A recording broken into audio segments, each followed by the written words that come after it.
Baik, Assalamualaikum warahmatullahi wabarakatuh. Waalaikumsalam warahmatullahi wabarakatuh. Ya, bagaimana keadaan kalian, anak-anakku sekalian? Semoga eh, sehat selalu dan tetap menjaga kesehatan dan protokol kesehatan di masa pandemi COVID-19 seperti sekarang ini. Oke, pertama-tama marilah kita memanjatkan puji dan syukur atas kehadirat Allah Subhanahu wa taala yang dimana dengan rahmat, berkah serta hidayahnya lah kita dapat berkumpul dalam Zoom ini untuk mengikuti pembelajaran matematika di mana pada hari ini kita akan membahas mengenai perbandingan senilai dan perbandingan berbalik nilai.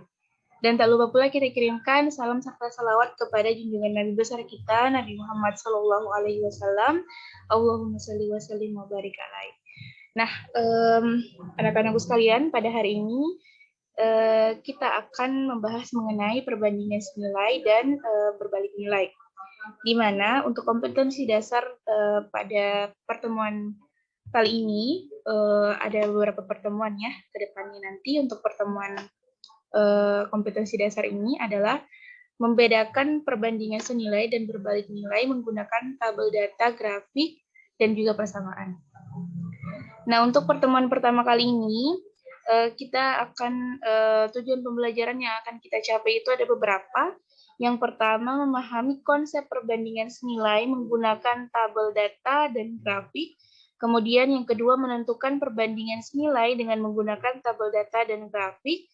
Dan yang ketiga adalah menyelesaikan masalah yang berkaitan dengan perbandingan senilai menggunakan tabel data dan grafik.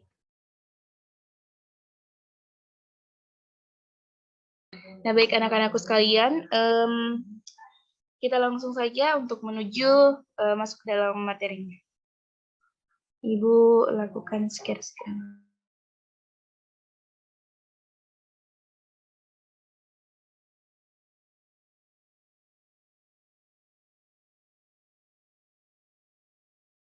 Ya, baik anak-anakku sekalian, di sini Ibu telah mempersiapkan materi pembelajarannya mengenai perbandingan senilai dan berbalik nilai. Karena untuk pertemuan pertama kali ini, Ibu telah sajikan sebuah masalah. Mari kita lihat bersama-sama ya. Amatilah masalah di bawah ini. Kota Yogyakarta sangat dikenal dengan salak bodoh. Biasanya para pedagang salak memasukkan salak yang hampir sama besar dalam karung supaya pembeli tidak menunggu lama dalam pengepakannya. Nah, si Udin ini membeli 4 karung salak yang ternyata bobotnya itu sebesar 8 kg. Sampainya di rumah, dihitunglah banyak buah salaknya itu ada 120. Yang perlu digarisbawahi di sini adalah Udin membeli 4 karung salak yang bobotnya itu 8 kg dengan jumlahnya 120 buah. Ini perlu anak-anakku sekalian catat untuk informasi pertama dari masalah ini. Nah, dari masalah ini kemudian muncullah beberapa pertanyaan. Yang pertama, jika Udin membeli 90 buah salak yang sama besar dengan yang di atas, berapa kilogram bobotnya? Kemudian yang kedua, jika Udin membeli 42 buah salak tersebut, berapa kilogram bobotnya? Kemudian terakhir, berapa buah salak yang dipilih jika Udin hanya ingin membeli 0,4 kilogram? Nah, dari masalah di atas, masalah si Udin ini, dan juga beberapa pertanyaan tadi, apakah ada dari anak-anakku sekalian yang bisa menjawab dari ketiga permasalahan si Udin ini, dari ketiga soal ini, dari A sampai C? Yang bisa menjawab silahkan aktifkan mikrofonnya. Saya, Bu. Baik, silahkan kepada Ananda Dewi Aprilia menjawab. Saya persilahkan. Mungkin saya bisa jelaskan, Ibu, dari awal kenapa bisa mendapatkan jawabannya nanti untuk bagian A, B, dan C. Oh iya, bisa, silahkan. Jadi kan diketahui tadi dalam soal bobotnya itu 120 buah salak adalah 8 kilo. Nah, jadi dapat ditentukan banyak salak untuk 1 kilo. Nah, jadi karena 120 buah tadi adalah 8 kilo, maka 1 kilo adalah bobot dari 120 itu tadi dibagi 8 sama dengan 15 buah salak. Berarti diketahui 1 kilogram itu sama dengan 10 ons, jadi bobot 15 buah salak itu adalah 1 kilo, sama artinya bobot 15 buah salak itu adalah 10 ons. Jadi untuk 1 buah salak itu sama dengan 2/3 ons. Karena 10 dibagi 15. Jadi bobot 1 buah salak adalah 2/3 ons, atau bobot 3 buah salak adalah 2 ons. Dari sini kita bisa menjawab pertanyaan bagian A, B, dan C. Untuk bagian A-nya, jika Udin membeli 90 buah salak yang sama besar dengan yang di atas, nah jadi bobotnya itu 90 buah salak adalah 90 dikali 2/3 ons, sama dengan 60 ons, atau sama saja 6 kilogram. Bagian B, bobot 42 buah salak adalah 42 kali 2/3 ons, atau sama dengan 28 ons, sama dengan 2,8 kilogram. Kemudian bagian C-nya 0,4 kilo. Jadi kalau Udin hanya ingin membeli 0,4 kilo, berarti sama saja dengan 4 ons, di mana 4 itu dapat dari 0,4 dikali 10. Jadi sama dengan 4 ons. Nah, dari perhitungan tadi dapat diperoleh bobot 3 buah salak adalah 2 ons. Sehingga 0,4 kilo sama dengan 4 ons adalah bobot dari 6 buah salak. Mungkin itu saja, Bu. Mohon maaf kalau ada kekurangannya. Ya, baik sekali. Terima kasih Ananda Dewi Aprilia Syam atas bantuan jawabannya. Nah, mari kita lihat pembahasannya secara bersama-sama. Nah, untuk alternatif penyelesaiannya, tadi yang sudah dijelaskan oleh teman-teman anak-anakku sekalian, Ananda Dewi Aprilia itu sudah benar, bahwa yang alternatif pertama yang kita lakukan untuk menyelesaikannya itu kita jabarkan dulu. Kita jabarkan dulu informasi yang kita dapat tadi sebanyak yang diketahui 120 buah salak itu beratnya 8 kg. Kemudian kita jabarkan hingga mendapatkanlah kesimpulan bahwa bobot 1 buah salak itu adalah 2/3 ons, atau bobot 3 buah salak itu 2 ons. Ini semua adalah informasi penting, sama tadi yang dijelaskan oleh Ananda Dewi. Kemudian untuk menjawab pertanyaan A, B, dan C, jawaban dari Ananda Dewi juga sudah tepat. Untuk bagian A itu 90 buah salak yang sama besar. Di atas jika Udin membeli 90 buah salak yang sama besar, jadi 90 kita kalikan dengan 2/3 ons, jadi hasilnya 6 kg. Nah, untuk bagian B dan C sama dengan yang dijelaskan temannya. Untuk bagian B sudah betul jawabannya, yakni 2,8 kg, dan untuk bagian C jawabannya adalah 4 ons. Bagus sekali penyelesaian masalahnya. Terima kasih kepada Ananda Dewi atas partisipasinya. Nah, untuk selanjutnya anak-anakku sekalian, kita akan masuk pada kerja kelompok.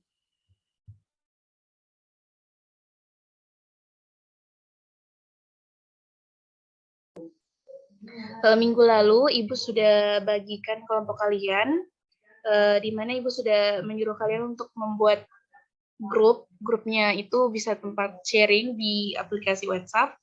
Nah, setelah mengetahui penyelesaiannya tadi, penyelesaian masalah si Udin tadi, maka tugas kalian selanjutnya secara berkelompok, silahkan diskusikan permasalahan tersebut, di mana Ibu minta di sini kalian untuk membuat tabel yang memuat data banyak salak dan bobotnya. Kemudian kalian juga diminta untuk membuat diagram Cartesiusnya. Lalu kita akan mencari kesimpulan secara bersama-sama dari apa yang telah kita kerjakan di awal.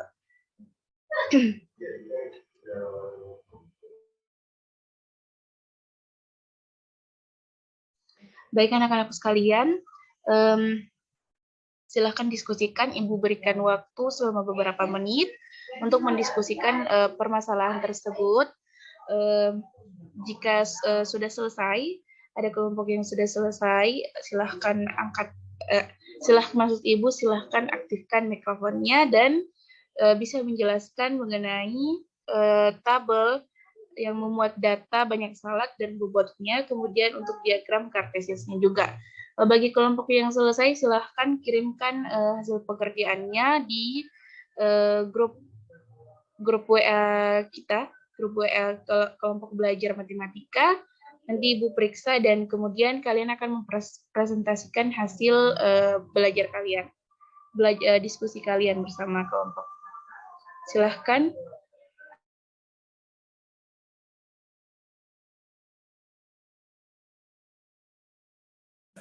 Sudah dikirim, Bu, di WA.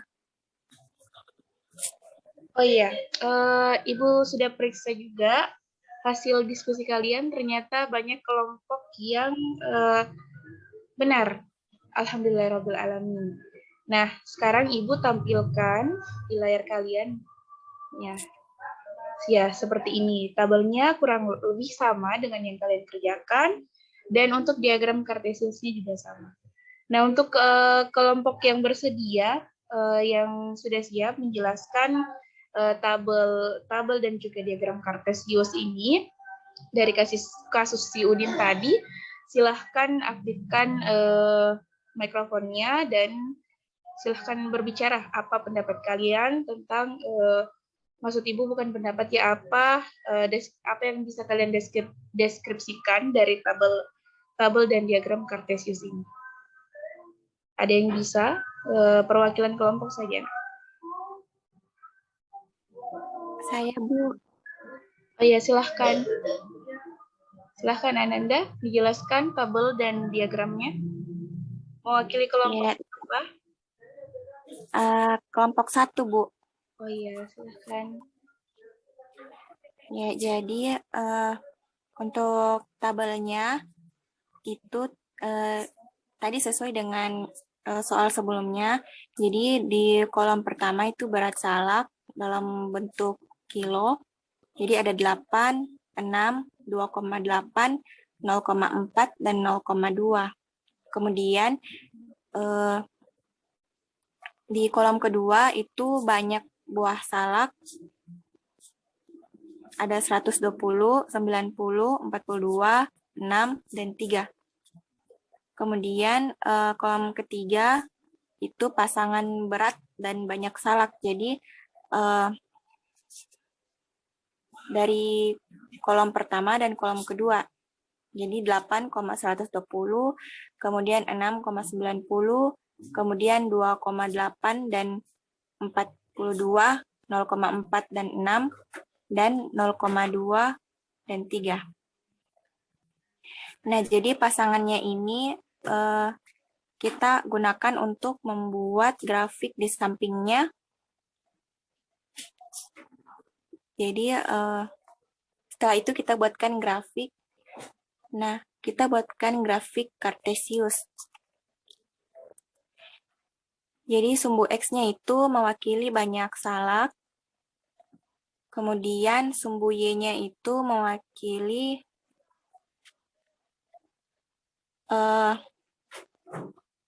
banyak salak. Oh, berat salak kalau sumbu X-nya mewakili berat salak.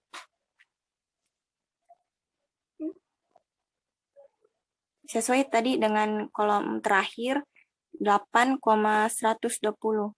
Jadi kita pasangkan sumbu X-nya 8 dengan sumbu Y-nya 120. Kemudian kemudian yang kedua 6 dengan 90. X itu 6 dan Y-nya 90 kita pasangkan. Kemudian 2,8 dan 42 kita pasangkan dan seterusnya sampai 0,2 dan 3. Oke, baik sekali penjelasan dari perwakilan kelompok 1. Mungkin sama dengan kelompok yang lainnya, bagus sekali. Tepuk tangan dulu untuk Ananda Dewi Aprilia Syam, perwakilan kelompok 1. Nah, sehingga dari tabel dan diagram kartesius tadi dan pengerjaan soal misi Udin, kita dapat menyimpulkan beberapa hal Ananda sekalian. Yang pertama itu, semakin bertambah banyak buah salak yang dibeli, maka semakin bertambah bobotnya. Hal ini memiliki makna yang sama bahwa semakin sedikit buah salak yang dibeli, maka semakin berkurang bobotnya. Kemudian kesimpulan yang kedua, dari sisi perbandingan dapat menyatakan bahwa 8:120 itu sama dengan 6:90. Dan 6:90 senilai dengan 2,8/42. Demikian juga 2,8/42 itu senilai dengan 0,4/6. Dan 0,4/6 itu senilai dengan 0,2/3. Dapat diambil kesimpulan bahwa semua perbandingan tersebut merupakan perbandingan senilai. Nah, jika kita tarik kurva melalui pasangan titik perbandingan, maka kurva tersebut akan membentuk garis lurus. Perlu digaris bawah ya, yang kesimpulan bagian 3 ini, kurva tersebut akan membentuk garis lurus untuk perbandingan senilai. Nah, dari data yang disajikan dari tabel dan grafik tadi, yang grafiknya si Udin itu, dan kasus salak bodoh tadi, dapat diambil ke sifat-sifatnya sebagai berikut. Pertama, perkalian silang keubah dengan perbandingan A kali B sama dengan C kali D menjadi bentuk perkalian. Nah, perkalian silang A kali D sama dengan B kali C. Kemudian suku tepi dan suku tengah, selanjutnya perhatikan perbandingan A banding B sama dengan C banding D. Pada bentuk perbandingan di atas, A dan D disebut dengan suku tepi dan B dan C disebut dengan suku tengah. Telah dijelaskan bahwa bentuk perbandingan A kali B sama dengan C kali D dapat diubah menjadi sebuah perkalian. A kali D sama dengan B kali C. Dengan demikian, bahwa perbandingan A banding B sama dengan C banding D juga dapat diubah dalam bentuk A kali D sama dengan B kali C. Dapat Anandaku sekalian lihat pada sketsa ini, sketsa perbandingannya tadi. Nah, jadi kesimpulan yang kita dapatkan dari pembelajaran kali ini, yang pertama, A kali D itu disebut dengan perkalian suku tepi, dan yang kedua, B kali C itu disebut sebagai perkalian suku tengah. Karena A kali D sama dengan B kali C, maka berlaku hubungannya itu hukum hasil perkalian suku tengah, dan suku tepi sama dengan hasil perkalian suku tengah. Nah, dengan mengambil sifat perbandingan di atas tadi, maka dapat didefinisikan perbandingan senilai itu. Definisinya yang kita ambil dari sini, untuk A, B, C, dan D adalah bilangan bulat positif dengan objek A banding B senilai dengan C banding D atau C banding D jika dan hanya jika A per B sama dengan C per D atau A kali D sama dengan, di sini ada A kali D sama dengan B kali C ya, mungkin salah tulis. Jadi dapat disimpulkan bahwa perbandingan senilai itu semakin tinggi nilai A, semakin tinggi nilai yang satu dalam hal ini A, maka akan semakin tinggi juga nilai yang satunya dalam hal ini B. Dan membentuk grafiknya itu berbentuk sebuah garis lurus yang melalui titik-titik tertentu.